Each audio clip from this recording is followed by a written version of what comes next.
किशोर sir, इस बार बागीपुर विधानसभा से चुनाव लड़ने की उम्मीद जताई जा रही है, क्या बागीपुर जनता किस तरीके से सपोर्ट करेगी? हाँ, बिल्कुल सपोर्ट करेगी। अब प्रशांत किशोर जी खुद होते हैं तो बिल्कुल सपोर्ट करेगी और इंशाल्लाह जीतेगी। भाजपा का यहाँ किला माना जाता है।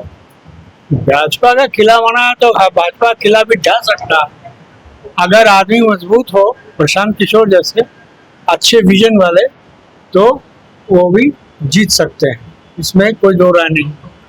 भाजपा सर कई सालों से लगातार जीतती आ रही है। ठीक है, भाजपा की ये गढ़ है, मानते हैं, लेकिन ऐसा नहीं है कि भाजपा का ये मिल्कियत तो नहीं बना हुआ है ना। हाँ? उनके बाप भी थे, उसके बाद नितिन नवीन आए, वो भी थे, तो एक युग के बाद तो सब कुछ खत्म हो जाता है। तो उम्मीद है कि हमको कि प्रशांत किशोर जी आएंगे तो कुछ बेहतर होगा, कुछ नया चेंजेस आएगा।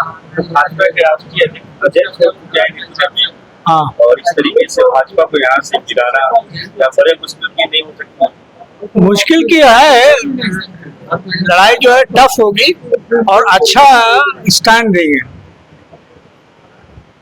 सर, इस बार प्रशांत किशोर चुनाव लड़ने वाले हैं बागीपुर से। सूत्रों के हवाले से खबर चल रही है कि इस बार उतर सकते हैं, तो क्या लगता है बागीपुर की जनता किस तरीके से देखते हैं? अभी तो डिसीजन ही नहीं हुआ है कि वो लड़ेंगे कि नहीं लड़ेंगे। अगर वो उतरते हैं तो पब्लिक सपोर्ट करेगी, उनको जनता का समर्थन मिलेगा। बिल्कुल जन सुराज से या विश्वास करेंगे, इनको सपोर्ट करेंगे जन सुराज?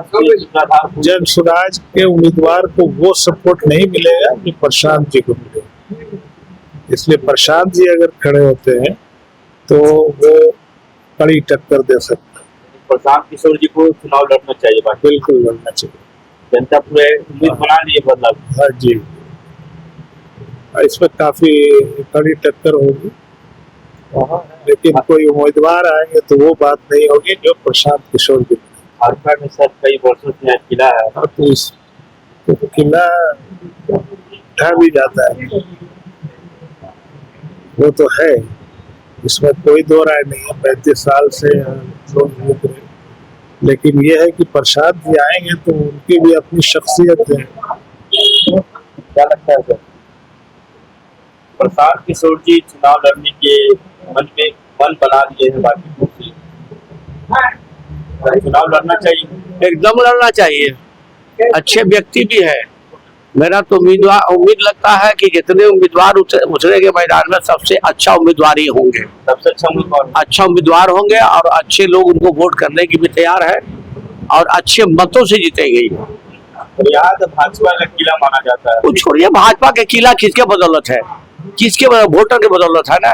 लेकिन वोटर बदलाव चाहती है। अब वो समय नहीं रह गया, अब ये समय बदलाव का वक्त आ गया है। लोगों में समझ आ गई है कि 40 साल से हमने जिसको देख रखा वो कभी रोड पर जनता के बीच में नहीं आया। बस डोर टू डोर कैंपिंग कर रहे थे। वो डोर टू डोर कैंपिंग करना उनका काम वो नहीं करते हैं। डोर टू डोर उनका आदमी घूमता है, डोर टू डोर उनके पैसे घूमते हैं, डोर टू डोर उनका रुपया घूमता है, डोर टू डोर उनका धर्म से आधारित चीजें बताई जाती है। समझे नहीं? अगर साफ दिल से अगर किसी को पूछा जाए तो लोग नहीं चाहते हैं, और आज के दिन में ये लोग बदलाव चाहते हैं और बदलाव होकर रहेगा। बागीपुर में क्या क्या समस्या है? ये बागीपुर में क्या क्या समस्या कुछ भी नहीं है। समस्या है तो बहुत बड़ी समस्या है। बड़ी समस्या है। हाँ, बड़ी समस्या है। वो बड़ी समस्या है कि बदलाव नहीं चाहते हैं, यह बदलाव करने की बात आ रही है। बस प्रशांत किशोर मन बना लिए पर चुनाव में हम उतरेंगे तो क्या बागीपुर जनता किस तरीके से देखती है? बागीपुर से प्रशांत किशोर ने नहीं, बागीपुर की जनता ने मन बना लिया है कि यहाँ से प्रशांत किशोर को लड़ना चाहिए और अपार जन समर्थन लोगों का मिल रहा है। इसलिए कि ये लोकतंत्र में राजतंत्र की जैसी व्यवस्था इन लोगों ने बना दी है कि पहले उनके पिताजी, फिर जो अभी राष्ट्रीय अध्यक्ष बन गए नवीन जी वो खुद, और सुन रहे हैं कि अब उनकी पत्नी यहाँ से लड़ेगी। तो इन लोगों ने इसको अपना फैमिली कंस्टिट्यूएंसी मान लिया है, जिसकी वजह से जनता बहुत परेशान है। और मैटर ऑफ फैक्ट बागीपुर जो है वो बिहार का सबसे प्रबुद्ध इलाका है और सबसे संपन्न लोग यहाँ पे रहते हैं, लेकिन फिर भी यहाँ पर जो हालात है वो बहुत ख़राब है। इसलिए जनता के डिमांड पर इस बार पार्टी ने अभी विधिवत तरीके से घोषणा नहीं की है, लेकिन जनता का दबाव है तो हो सकता है कि प्रशांत किशोर बांकीपुर से लड़े। भाजपा का एक किला माना जाता है, घर है भाजपा और प्रशांत किशोर का टक्कर दे पाएंगे? बहुत आसानी से दे पाएंगे। ये एक मिथ है, ठीक है, पिछले कई सालों से लड़ रही थी इसलिए कि उसकी लड़ाई आरजेडी या कांग्रेस से होती थी। दोनों ऑलरेडी अपने आप में कोई अस्तित्व नहीं रखते हैं यहाँ पर, इसलिए जनता को ये लगता था कि अगर हम दे देंगे वो अगर तो यहाँ पर आरजेडी आ जाएगी, इसलिए नहीं देते थे। इस बार विकल्प मिल गया है, और जब विकल्प मिल गया है तो लोग खुद से कह रहे हैं कि हमारे पास पहले विकल्प नहीं था, विकल्प जन स्वराज के जैसी एक पार्टी आ रही है तो हम लोग उसको अपना अपार जन समर्थन दे करके यहाँ पर अपनी जनता का आवाज पूरे बिहार तक पहुंचाना चाहेंगे।